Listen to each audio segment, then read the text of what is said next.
Hello everybody and welcome to Parks Bros. It's Drew here, and I just figured I'd let you guys know some of the exciting news coming out of Knott's Berry Farm over this past week, and that includes a multitude of things that I think a lot of us should be quite excited about, or in some cases a little disappointed. So let's get the disappointing stuff out of the way first. It was announced that sadly the 100th anniversary celebration that was scheduled to be happening this summer will no longer be happening, and it will be postponed to 2021. The same thing is happening at Cedar Point. If you were wondering, they had a 150th anniversary celebration going on this summer, and that has been postponed as well to 2021.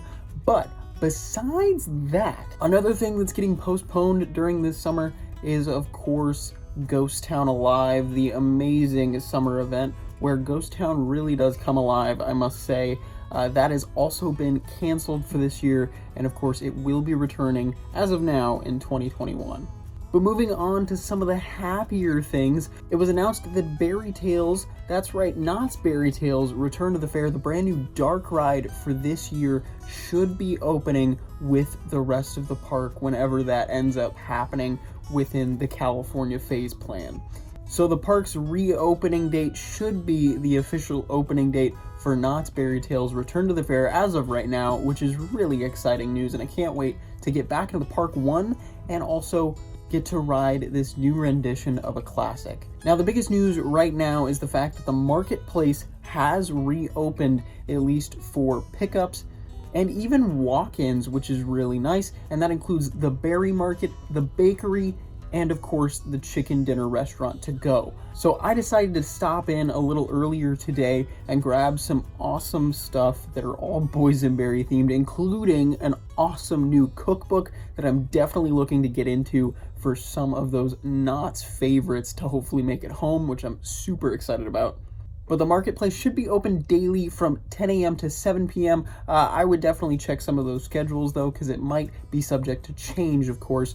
And if you do want to have order pickup, make sure to order on Wednesday for a lot of your items before being able to pick them up on Friday or Saturday. So we've kind of made that a mistake, considering it was already past Wednesday. We thought we could pick it up that day. That did not end up being the case. So now we've got items to pick up next weekend, which should be hopefully a fun time.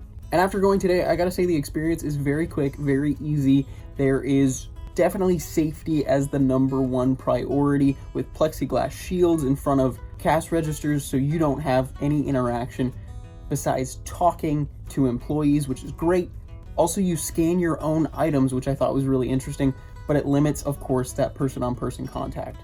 Besides that, you do need to wear a mask, and of course keep those social distancing guidelines in mind with being at least 6 feet away from other people. And I gotta say, the process was so fast, I didn't actually even have time to grab out my phone or my camera and try and film anything. We just walked in, got our stuff, got it all scanned, paid for it, and then walked right out. So in addition to us doing that though, I thought it would be kind of fun to check out the new Boysenberry Sarsaparilla. That's right, they have a Boysenberry Sarsaparilla made by Barron's, the same brand that usually does this, the sarsaparilla inside of Knott's, which I adore. So I'm super excited to check it out.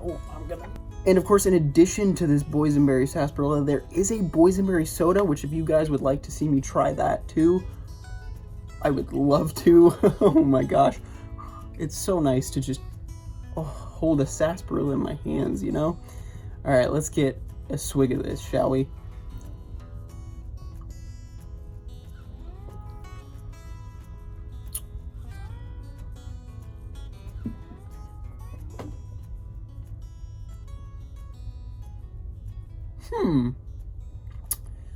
It kind of reminds me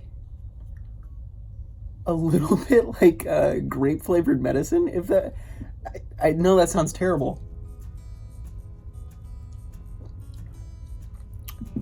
but like sweet grape flavored medicine. I used to be one to puke whenever I'd have grape flavored medicine, but like this is this is really weird to me. You can definitely taste that boysenberry for sure, like 100%.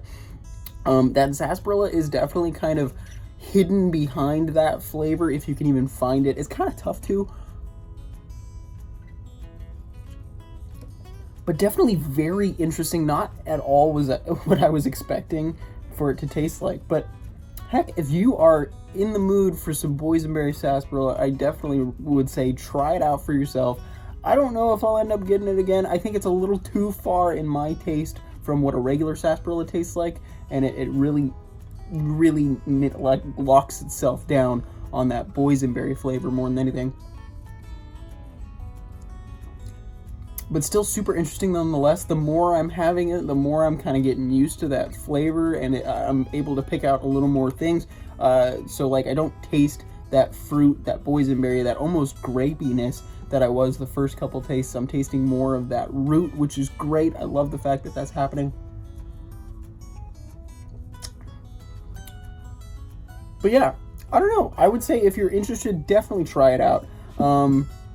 I don't know if I'll end up getting it again. I'm a sarsaparilla purist, I guess. I love me some good old sarsaparilla, but super excited I got to try this out though, for sure.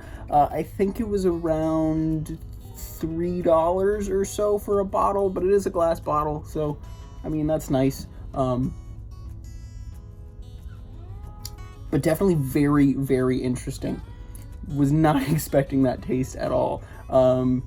But maybe I can get some of my good pals to try it out in the future. But I wanted to say thank you so much for watching this quick little update about Knott's Berry Farm and what's going on at the park right now, since they have made pretty much the most strides in their announcements as well as their kind of reopening plan as of right now, with the fact that at least Chicken Dinner to Go, the bakery, and the berry market are open, of course with certain guidelines.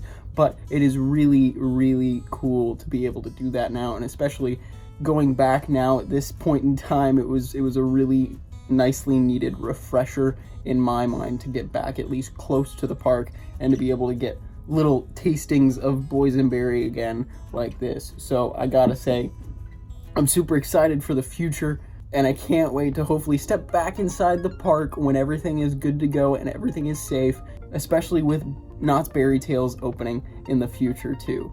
But I've got some awesome surprises, especially with the cookbook coming up, that I hope you guys are all excited for. Let's just say there's going to be a lot of boysenberry in my household over the next month or two.